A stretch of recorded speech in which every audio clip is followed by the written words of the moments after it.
آپ رات کو سوئیں سب علم تھا، صبح اٹھے تو آپ جاہل ہو گئے۔ ایسے لگتا ہے آج کا زمانہ بالکل آقا علیہ السلام کے سامنے نقش بر دیوار تھا، دیکھ کر فرما رہے تھے۔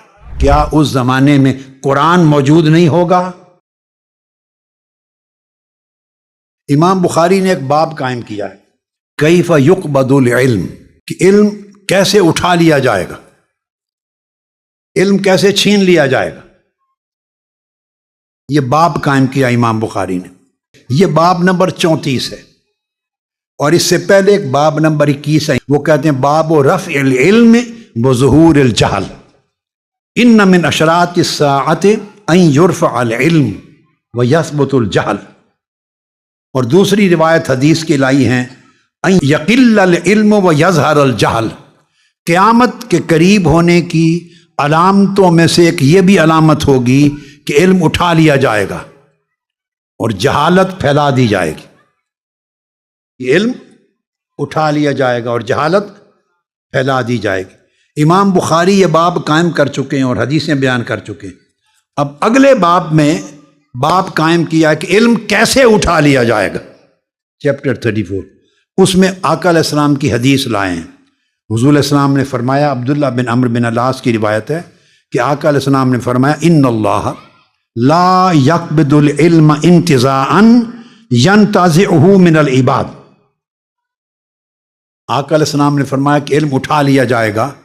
حضور علیہ الصلوۃ والسلام فرماتے ہیں کہ علم اللہ تعالیٰ اس طرح نہیں اٹھا لے گا کہ لوگوں کے سینوں سے علم نکال لے۔ ایک وقت ایسا آئے گا کہ مثلا آپ رات کو سوئیں سب علم تھا، صبح اٹھے تو آپ جاہل ہو گئے، سب کچھ بھول گیا اور آپ کے دل و دماغ سے علم نکال لیا گیا، سنیچ کر لیا گیا۔ آقا علیہ السلام نے فرمایا علم اس طرح نہیں اٹھایا جائے گا۔ علم کے اٹھ جانے کا معنی یہ نہیں ہے کہ آپ اچھے بھلے سوئے اور صبح اٹھے تو بس صاف سلیٹ، علم بھول گئے تھے۔ تو فرمایا علم سینوں سے چھینا نہیں جائے گا اس طرح، بلکہ کیا ہوگا، وَلَكِنْ يَقْبِضُ الْعِلْمَ بِقَبْضِ الْعُلَمَاءِ۔ فرمایا جو بڑے علماء ہوں گے جن کے پاس پختہ علم اور دین کی معرفت ہوگی، وہ رفتہ رفتہ دنیا سے اٹھ جائیں گے۔ جب اصل عالم جس کے پاس دین کا تفقہ، دین کی معرفت، دین کا صحیح فہم، دین کی گہری سمجھ ہوگی، جب وہ لوگ آہستہ آہستہ دنیا سے اٹھتے جائیں گے، فرمایا اس طرح پھر کیا ہوگا، بڑے علم رکھنے والے، وسیع علم رکھنے والے، گہرا علم رکھنے والے، دین کی بڑی کامل معرفت رکھنے والے جب آہستہ آہستہ اٹھتے جائیں گے اور وہ کوئی نہیں بچے گا اس پائے کا بڑا عالم، تو پھر کیا ہوگا، حتیٰ اذا لم یبق عالما اتخذ الناس رؤوسا جہالا۔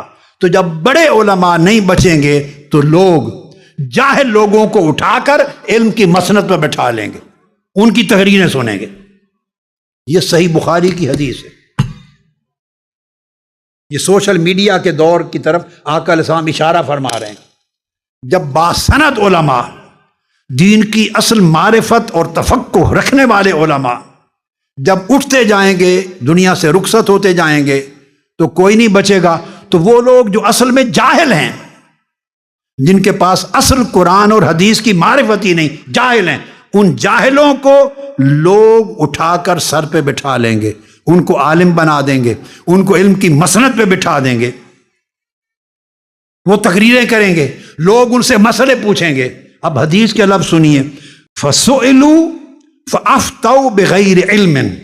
چونکہ بڑے نہیں رہیں گے تو جو مسند علم کے اہل نہیں تھے ان کو مسند پہ بٹھا دیا جائے گا، علم کی کرسی پر وہ خطاب کریں گے، ان سے پھر مسئلے پوچھے جائیں گے، لوگ ان سے پوچھیں گے اور وہ فتویٰ دیں گے، لوگ وہ اپنی ججمنٹ دیں گے۔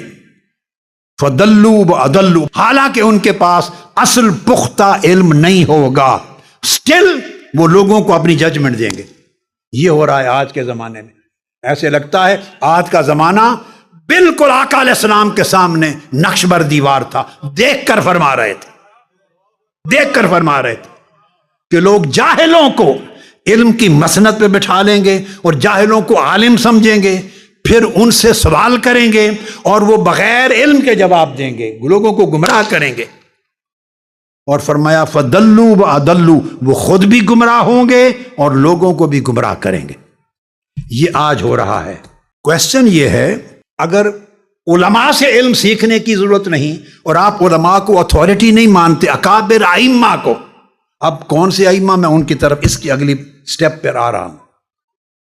علماء سے میری مراد ہر مولوی نہیں ہے مسجد کا امام اور عالم اور خطیب، میں وہ بات نہیں کر رہا، وہ جو اتھارٹیز ہیں جن کو ائمہ علم کہتے ہیں، جو حجت ہیں قرآن اور حدیث اور قرآن و سنت کے علم پر، جو علم کے سمندروں میں غوطہ زن ہیں، جو علم کی تہ تک اللہ نے ان کو پہنچایا ہے اور انہیں علم کے سمندر پلا دیے، جو بیک وقت قرآن پر، حدیث پر، فقہ پر، سیرت پر، تاریخ پر، اصول پر، فروع پر نگاہ رکھتے ہیں اور قدیم علم پر بھی مہارت ہے اور دور جدید سے آگاہ ہے اور علم کی تطبیق کرتے ہیں قدیم اور جدید کی۔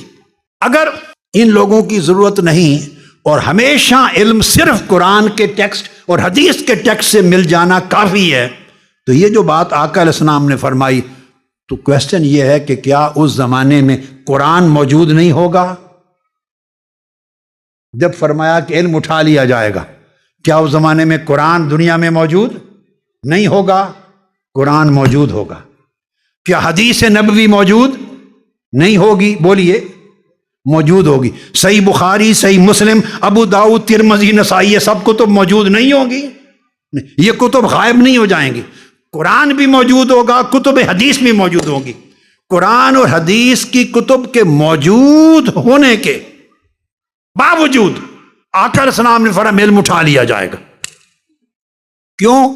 کہ بڑے حجت علماء اٹھا لیے جائیں۔ تو اس کا مطلب یہ ہوا کہ قرآن کے ٹیکسٹ کے موجود ہونے سے اور حدیث کے ٹیکسٹ کے موجود ہونے سے علم سند کے ساتھ حاصل نہیں ہوتا۔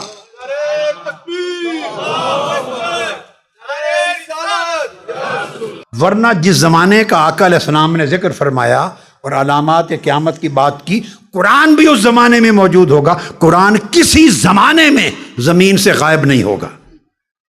اِنَّا نَحْنُ نَزَّلْنَا الذِّكْرَ وَإِنَّا لَهُ لَحَافِظُونَ، ہم نے اس قرآن کو، اس ذکر کو اتارا ہے اور ہم قیامت تک اس کی حفاظت کریں گے۔ قرآن قیامت تک موجود رہے گا آپ کے ہاتھوں میں۔ تو قرآن موجود ہے، اسی طرح حدیث نبوی بھی قیامت تک موجود رہے گی، وہ بھی حفاظت ذکر میں آتی۔ بخاری، مسلم، یہ کتب بھی موجود رہیں گی۔ تو اس زمانے میں قرآن بھی موجود ہوگا، حدیث کی کتابیں بھی موجود ہوں گی، اور یہ سب موجود ہونے کے باوجود آقا علیہ السلام نے فرمایا یقبض العلم، علم اٹھا لیا جائے گا۔ تو گویا آقا علیہ السلام نے کیٹیگوریکل یہ بات سمجھا دی کہ قرآن اور حدیث کے ٹیکسٹ ہونے کا نام علم نہیں ہے۔ قرآن بھی موجود ہوگا، کتب حدیث بھی موجود ہوں گی، مگر فرمایا ان اللہ لا یقبض العلم انتزاعا ینتزعه من العباد ولکن یقبض العلم بقبض العلماء۔ جو اتھارٹی علماء ہیں ان کے اٹھ جانے سے علم اٹھ جائے گا۔ تو قرآن بھی آپ کے پاس گھروں میں ہوگا اور کتب حدیث بھی ہوں گی، مگر علم نہیں ہوگا، کیونکہ جاہل لوگ علم کی مسند پہ بیٹھ جائیں گے، انہیں علماء سمجھا جائے، وہ اسکالر کہلائیں گے۔ جاہل لوگوں کو اسکالر سمجھا جائے گا، ان سے پوچھا جائے گا، وہ جواب دیں گے، ججمنٹ دیں گے، اور وہ خود بھی گمراہ ہوں گے، تم کو بھی گمراہ کریں گے۔ یہ آقا علیہ السلام کی حدیثیں ہیں جو میں نے صرف صحیح بخاری سے دی، اور اس سبجیکٹ پر سینکڑوں کی تعداد میں حدیث ہیں جو کتب حدیث میں موجود ہیں۔ میں نے چند نمونے صرف صحیح بخاری سے دیے تاکہ محض صحیح بخاری کا نام لینے والے احباب کو صحیح بخاری کی زبان سے بات کی سمجھ آ جائے۔